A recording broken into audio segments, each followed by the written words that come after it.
Murders, Mysteries, and Conspiracies with author Glenn P. Klinger III is presented by the Florida Pickleball Clothing Company. For all your pickleball clothing, go to floridapickleballclothingcompany.com. Now, with today's murders, mysteries, and conspiracies, here is author Glenn P. Klinger III. Hey everybody, it's Glenn, and I want to welcome you to yet another installment of Murders, Mysteries, and Conspiracies. If you are a returning listener, I want to thank you for tuning in.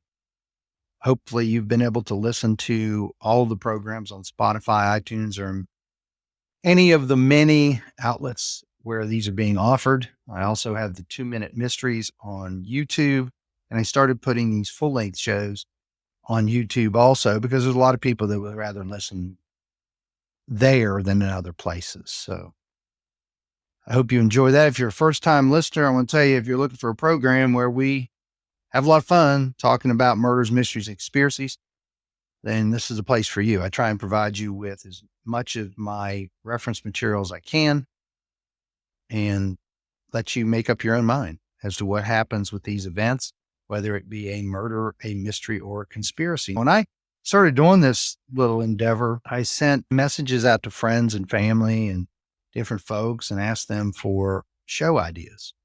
And I got some really interesting lists. A lot of those things I've been doing already. I've still got a long way to go on some of these events because it takes me a little time to research these things, especially if I want to do them justice in explaining them to you. I really have no opinion on this specific event, and I will do my best to explain it in the way it should be explained.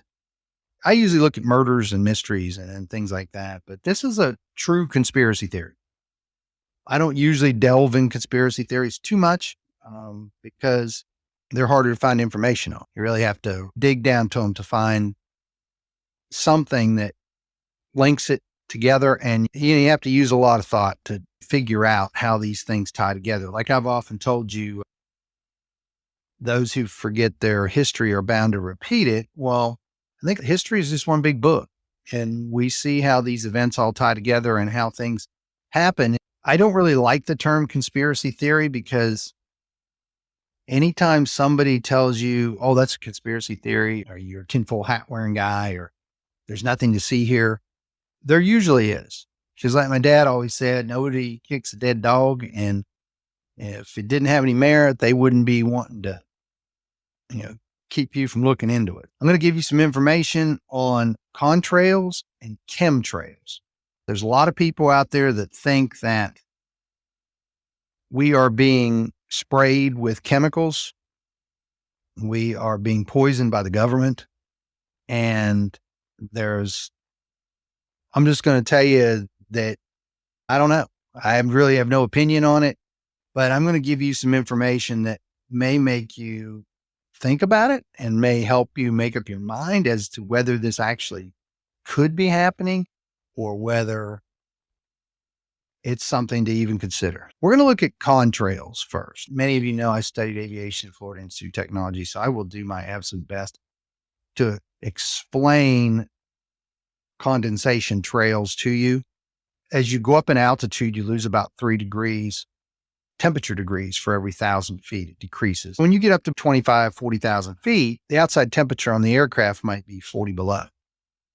A jet engine, one of the byproducts of a jet engine's thrust is water vapor.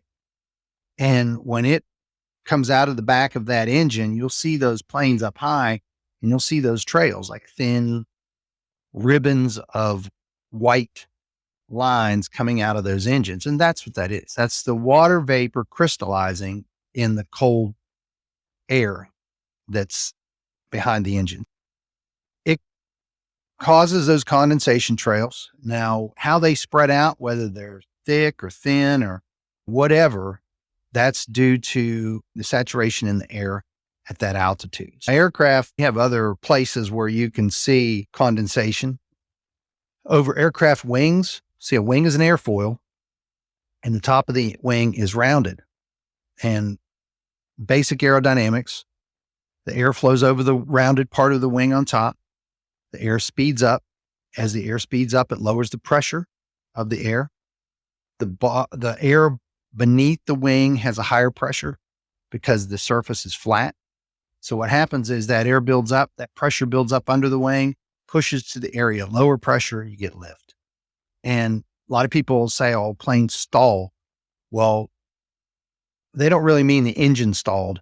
They mean that the wing stopped producing lift, because as you raise that wing up more towards vertical off of horizontal in direction to the flow of the oncoming relative wind, then the wing loses lift because the air stops speeding over the top of it and the plane will fall. It loses lift. It'll fall out of the sky.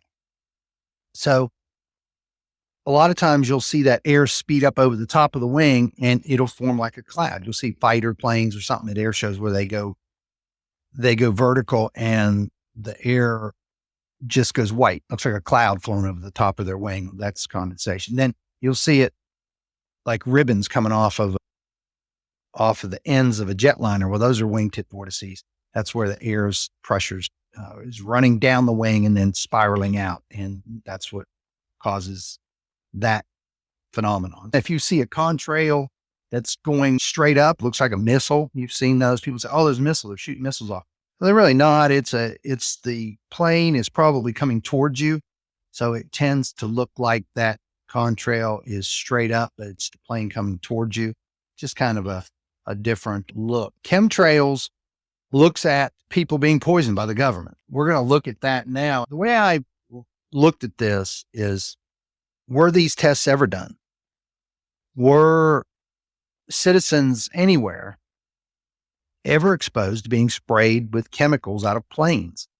And when you look at it, when I started researching it, I was alarmed to find out that, yeah, that stuff did happen. And this first article is 21 years old, and it looks at Britain. Now, Britain put their citizens through some pretty interesting tests back in the post-World War II times.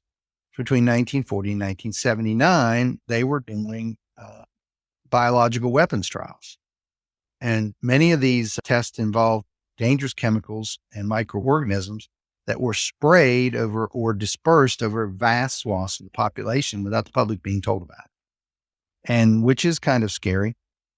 Now, details that have emerged was a 60-page report about 100 covert experiments. The report reveals the military personnel were briefed to tell anybody that inquired that it was just weather or air pollution and not really give them any details. But in most cases, the trials did not use biological weapons, but alternatives that scientists thought could mimic biological weapons. They were trying to find out how these things would spread over the country. But you could see where this is going. This could not be good.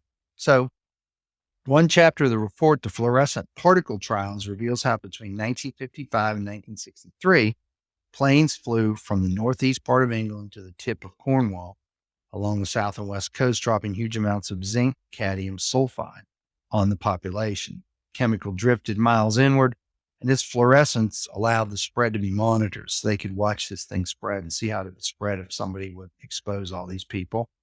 And they had another instance where they towed a generator behind a vehicle and just spewed this stuff into the air for an hour and just let it drop on people. And there's another chapter talked about large coverage trials between 61 and 68.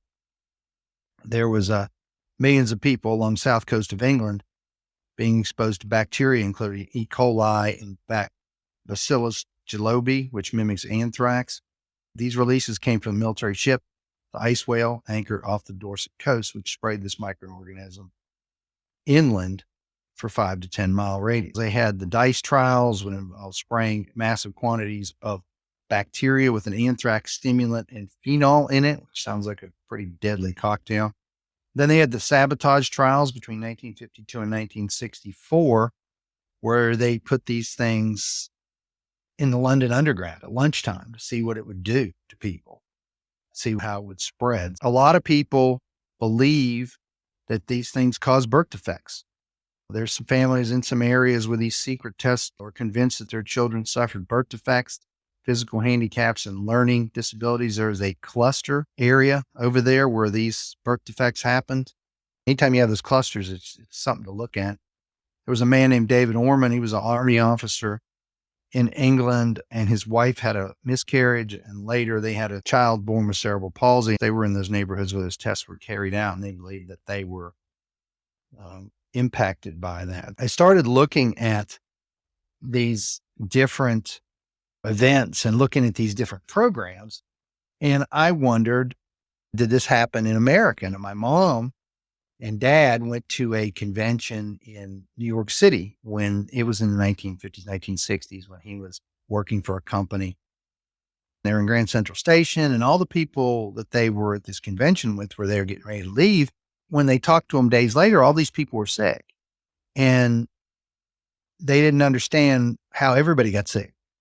And then she found out years later, she told me that the government had performed some type of trial to spread a virus and see how quickly it would spread and how it would disperse into the population. I didn't think anything about that when I was a little kid. I started to wonder now if that was part of these trials and if this stuff happened in the US. I'm thinking maybe that was just something she heard or her own little conspiracy theory. But when I started looking at it, it really was shocking because I never would have thought this would take place in our country. But I found an article. It says the Homeland Security Department last month released that it was a non-toxic gas put in New York's Grand Central Station to trace how these chemicals might flow through the terminal in a terrorist attack.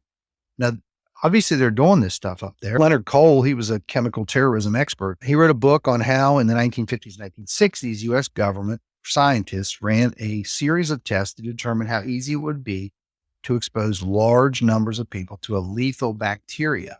There was a program in the 1950s and 1960s where scientists from Fort Detrick Biological Weapons Program ran a series of tests to determine how easy it would be to expose people to these bacteria. And containers of non-toxic bacteria were planted in the New York subway. Bacteria was secretly pumped into the Pentagon ventilation system. Clouds of bacteria were released in San Francisco. And the germs were meant to sicken but not kill humans, were tested on conscientious objectors in the military. They say that the Army scientists sprayed harmless bacteria in the New York subway in 1966. They had a 71-page report to the Army Special Operations Division at Fort Detrick, Maryland, and it was released under the Freedom of Information Act. Now, simulated biological warfare attack in New York was conducted from June 6 to June 10, 1966, included the release of aerosol clouds of a test bacillus into stations along the 7th and 8th Avenue lines. They sprayed these clouds of things in the subway. Little to my knowledge, there was over 239 known tests of that program. San Francisco was notable for two reasons, because they sprayed these things over large swaths of the population. It's pretty scary. Mr. Cole wrote a book, Clouds of Secrecy, the Army's Germ Warfare Tests Over Populated Areas. It's an interesting book. At the time of this article, Cole was the director of terror medicine and security programs at Rutgers, New Jersey Medical School.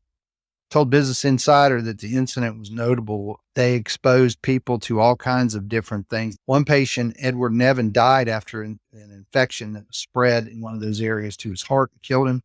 There's other experiments involving mind-altering drugs. We talked about that in MK Ultra. You remember a man named Frank Olson who was dosed. You might want to go back and listen to the MK Ultra program again. Mr. Olson was dosed with LSD and later killed himself, jumped out of a window, but they believed later that he was already dead before he hit the ground.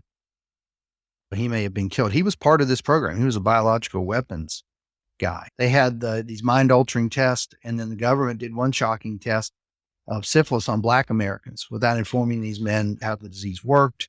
They didn't give them treatment. They withheld it to see how it would continue. They studied the oldest to see what would happen. So basically, they just let them die with this just to see how it would affect their bodies. They were just human guinea pigs. But these biological weapons, as I realized it and researched it, these biological tests were quite extensive in the U.S. There's another set of tests that were part of Project 112 was a military program in the 1960s and 1970s to test chemical and biological weapons and the defenses against them. Now, part of these testing programs were done on Navy ships, product called Project SHAD, Shipboard Hazard and Defense. About 3,000 soldiers were involved in these tests. There was artillery shells dispersed in like Fort Greely, Alaska, with sarin gas in it.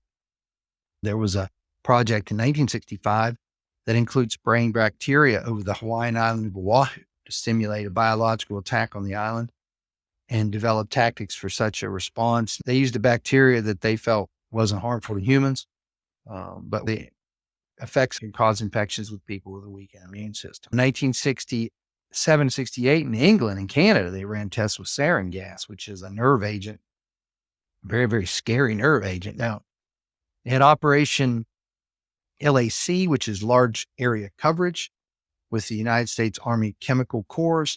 Operation dispersed microscopic zinc cadmium sulfide over much of the U.S. and Canada in order to test dispersal patterns. And that's the same stuff they sprayed over England in certain areas. They did a test in September 1950. 6 simulated attacks were conducted upon the San Francisco Bay Area. Between March and April 1952, 5 trials were conducted off the coast of South Carolina and Georgia under Operation Dew. 1957, the North Sea, east coast of Britain showed a large coverage area dispersal. So you've got a lot of things that happened, and eventually the U.S. Army released chemical compound zinc cadmium sulfide from airplanes, rooftops, and moving vehicles in 33 urban and rural areas as part of a Cold War program to test the way biological weapons might disperse over different conditions. Nobody was free from this stuff. You had residents in Minneapolis, St. Louis, Winnipeg, Manitoba, Corpus Christi, Texas, Fort Wayne, all concerned about possible health issues as a result of these tests that started showing up in 1990. The number of exposures, the committee estimates of the most heavily exposed residents in St. Louis is like 1.5 in a million. So it's very, very low. Whatever they were using, they said it's nothing that's going to kill people. It might be an irritant to your skin and eyes, but still that just kind of makes you leery of what's going on. Some of the things that are happening with chemtrails and people are thinking about now is using this stuff to help with global warming. The big thing now is climate change, and they're trying to lower temperature. They noticed in 1991, there was an eruption of a volcano in the Philippines, and the average temperature in that area dropped 0.5 Celsius. After that volcano erupted, stayed for 2 years. They'd spent about $1 billion to $10 billion a year. So they thought we could spend that money and spray this chemical into the air, block the sun, reflect the sunlight particles. But you would block the sun and you deprive humans of vitamin D, which is kind of a tricky balance. Well, what got Mr. Gates involved with some geoengineers and came out with they came out of the chemtrail closet, and reporters emerged with deliberate plans and works to dump untold tons of sulfate chemicals into the atmosphere for the purpose of fighting global warming. Now, it's going to be interesting to see what happens with that. But at the time of this article, this all started in 2012. So this is either happening or has happened, or they bailed on it. But the UK's Guardian magazine said it's a multi-million-dollar project that was funded by Bill Gates, the vaccine enthusiast. They put a large balloon hovering over 80,000 feet over Fort Sumner, New Mexico, where they were going to release sulfates into the atmosphere within the next year to test. Now, they got a lot of flack for that. And people thought that the impact could really harm the ecosystem. You could change the weather patterns. You could damage the ozone level. You could disrupt rainfall, particularly in tropical and subtropical regions, potentially threatening food supply for billions of people. So you could harm people if it's not done correctly. Now, these sulfate particles are toxic, and the EPA considers them to be a noxious air pollutant. Sulfate particles from acid rain can cause harm to the health of marine life in the rivers and result in mortality. When you hear people talking and scared about these things, I mean, I sit there and say, well, rightfully so. If you see past evidence of tests, and then you see that they're thinking about doing these things, your mind would go to, okay, well, maybe they are doing it. Maybe these things are happening. In 2016, former CIA Director John Brennan was talking about this in a video. Brennan talked about stratospheric aerosol injection, one method of solar geoengineering. And he said that it could help reverse global warming. And he's on that trend with Bill Gates on trying to do that. That's some things about chemtrails and contrails. And whether you believe that they have ever sprayed things into the atmosphere, according to what is now government record, they did do tests of different types in the 50s, 60s, 70s. Whether they are still doing those tests, who knows?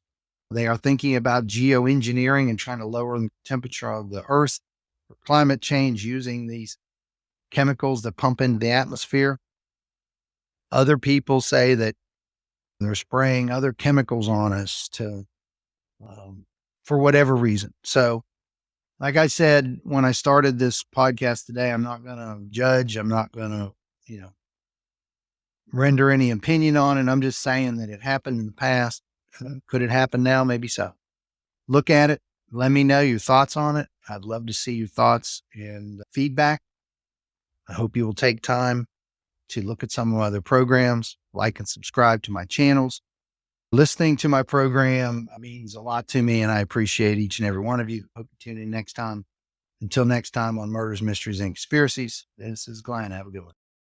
You have been listening to Murders, Mysteries, and Conspiracies with author Glenn P. Klinger III, presented by the Florida Pickleball Clothing Company.com.